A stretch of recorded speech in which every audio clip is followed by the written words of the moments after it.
Doa panah. Apa itu? Doa sang pemungut cukai. Ibu bapak, saudara-saudari, pernah ada seorang mengatakan, "Pastor, lebih baik saya tidak masuk di gereja pastor, karena di situ penuh orang-orang munafik, penuh orang-orang sombong. Saya tidak mau bergaul dengan mereka. Saya juga tidak akan memberikan derma di gereja pastor, karena saya tidak tahu derma itu akan mengalir kemana." Pokoknya pastor gereja penuh dengan orang sombong sekali, dan munafik sekali.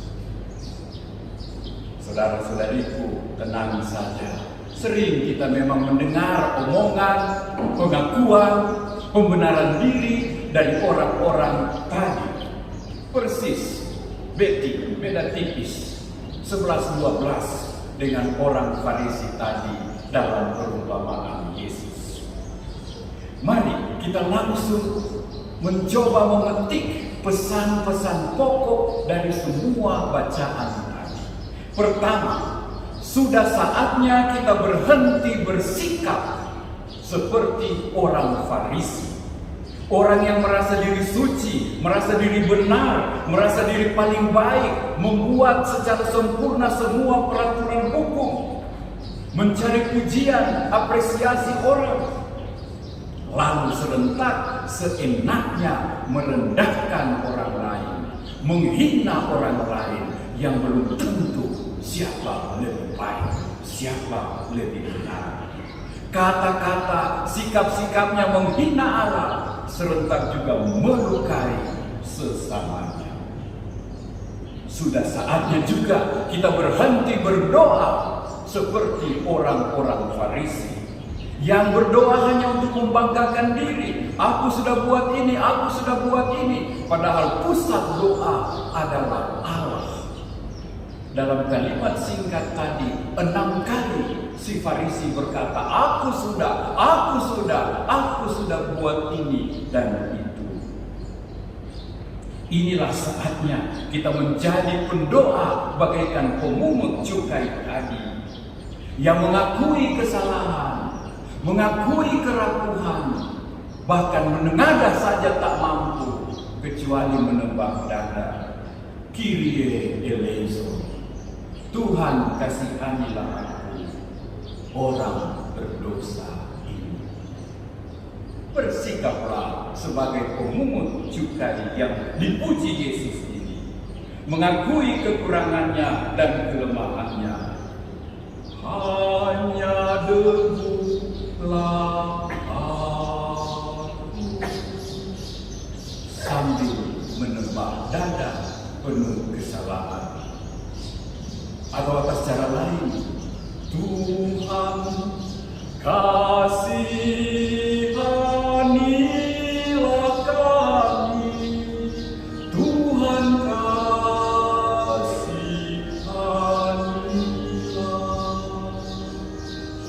Menengadah pun tak berani, karena dia menyadari dia berdosa. Kedua, mari kita memperhatikan apa yang seharusnya menjadi isi doa kita. Adoration. Dalam doa kita menyembah Tuhan. Kita masuk gereja hari Minggu untuk mencari Tuhan, menyembah Dia, berlutut, bersujud, memuji, memuliakan Tuhan. Menjadi pusat doa kita, bukan kita. Adoration adalah mensyukuri Tuhan sebagai pencipta yang mencukupi, yang memenuhi segala kebutuhan kita. Paulus kepada Timotius tadi katakan, semuanya berkat Tuhan yang berdiri di sampingku, menolongku, mengawalku, membelaku. Dia yang kita jumpai setiap hari Minggu, hari Tuhan seperti ini. Soli Deo Gloria, hanya bagi Tuhanlah kemuliaan. Contrition, tobat, menyesal yang sungguh-sungguh, serta niat yang teguh untuk memperbaiki diri, melawan godaan dan cobaan baik dari dalam diri maupun dari luar diri.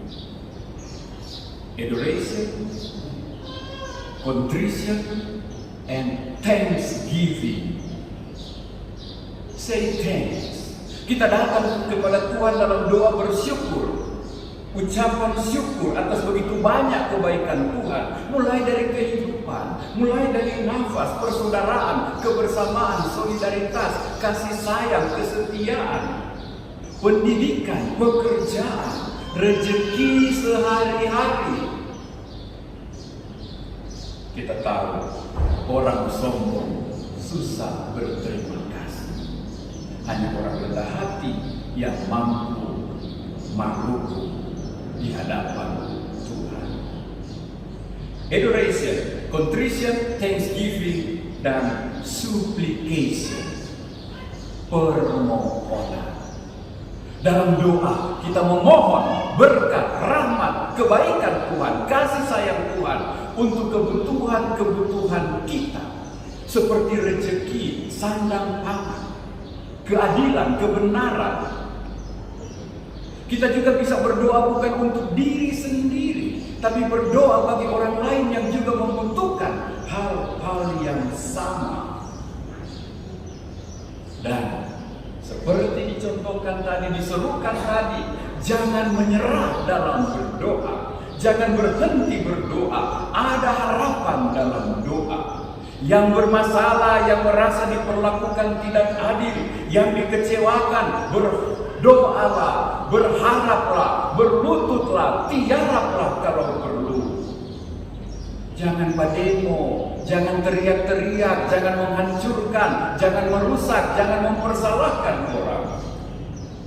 Allah dengan tulus akan mendengarkan orang tertindas. Doa mereka menembus awan dan didengarkan Tuhan. Ketiga, mari kita berdoa, mari kita belajar doa panah. Doa yang singkat, doa yang pendek, singkat, padat, tepat, akurat. Mau salah apa? Bagaikan anak panah, pendek tapi jitu, pendek tetapi mengena sasaran. Apa doa panah dari pemungut cukai tadi? Kyrie eleison.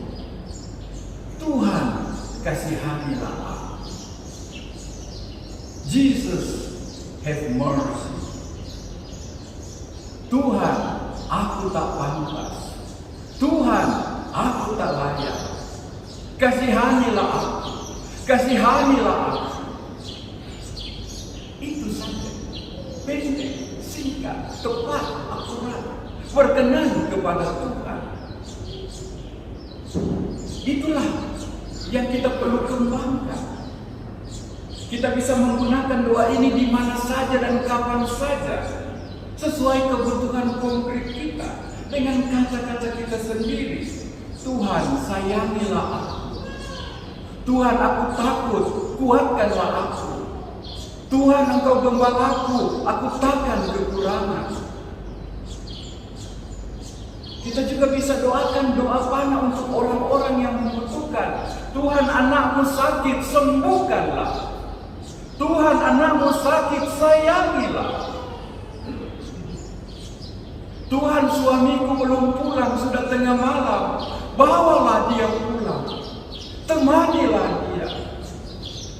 Daripada curiga, di mana lagi dia kurang ekor, berdoa, doa panah. Saudara-saudari yang terkasih, doa panah sudah seumur gereja dari awal. Karena doa-doa singkat ini adalah doa Bartimeus, Yesus sembuhkanlah aku. Adalah doa sang pendosa yang bertobat di samping Yesus. Jesus remember me. Jesus remember me. Sangat indah.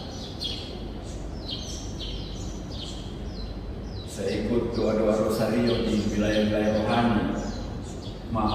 ada kecenderungan makin hari makin panjang doa-doa di tiap permohonan. Mungkin kita jangan nanti jatuh pada kata-kata yang panjang, cuma kata-kata yang sama diulang-ulang. Saudara-saudaraku, pada hari Minggu Misi ini, semua orang Katolik di seluruh dunia diminta mempersatukan doa mereka bagi karya misi, bagi pewartaan kabar gembira, agar tetap ada banyak saksi-saksi yang diutus, yang pergi. Minggu lalu teman-teman KTM membuat pembaharuan diri lewat retret. Hari Jumat lalu beberapa frater MSC secara total lewat Kau Kekal, inilah aku, hatiku, hidupku, kuserahkan untuk Tuhan. Tapi masih kurang. Kita perlu menunjang mereka dengan doa-doa kita hari ini. Dan selain kita bersatu dalam doa, kita juga diimbau untuk biar sedikit ambil bagian dalam memberi derma. Pada hari Minggu Misi, semua derma hari Minggu Misi ini dikirim ke keuskupan. Semuanya dikirim ke kedutaan Vatikan di Jakarta. Semuanya dikirim kepada Paus di Roma. Lalu dari sana dibagi ke gereja-gereja di seluruh dunia yang sangat membutuhkan. Hari ini kita berkesempatan bersatu dengan Paus, bersatu dengan umat gereja yang tertindas, yang dalam bahaya, dalam kemiskinan. Hari ini kita bisa menunjang, membantu karya misi gereja. Bapak, Ibu, saudara-saudari, saya akhiri khotbah ini dengan kisah pastor dan si temannya tadi. Pastor, maaf, lebih baik saya tidak masuk ke gereja pastor, karena gereja pastor penuh orang sombong, penuh orang munafik. Saya juga tidak mau memberi derma di gereja. Lebih baik saya memberikan langsung kepada yang membutuhkan, karena gereja penuh orang munafik. Tahu enggak apa jawaban pastor? Oh Pak, kalau toh benar gereja saya penuh orang munafik, tapi masih ada satu tempat kosong untuk satu orang munafik lagi untuk masuk. Kalau Bapak mau masuk, masih ada tempat untuk Bapak. Saudara-saudariku yang terkasih, saya tahu dan saya kenal di paroki kita ini ada banyak pendoa-pendoa yang rajin, yang tulus, yang rendah hati. Saya tahu ada banyak orang saleh di sini yang baik, yang berkemurahan, yang sukses, yang berhasil, yang punya jabatan. Tapi tiap hari, bahkan tiap hari Minggu masuk gereja, mau berlutut, mau bersujud, mau pasang lilin, mau terlibat dalam wilayah rohani. Begitu rendah hati, begitu tidak mengandalkan semua berkat dan rahmat yang dia dapat. Justru itu membuat dia bagaikan padi lebih merunduk. Tuhan berkenan. Sudah saatnya kita hentikan sikap dan cara berdoa orang Farisi dari dalam diri kita. Ada banyak donatur yang low profile, tetap rendah hati, tidak mau gembar-gembor, tidak mau upload, tidak mau beritahukan, diam-diam saja. Gereja membutuhkan orang-orang seperti ini untuk menjadi saksi-saksi Kristus. Jangan takut, persatukan doa kita, berikan derma persembahan.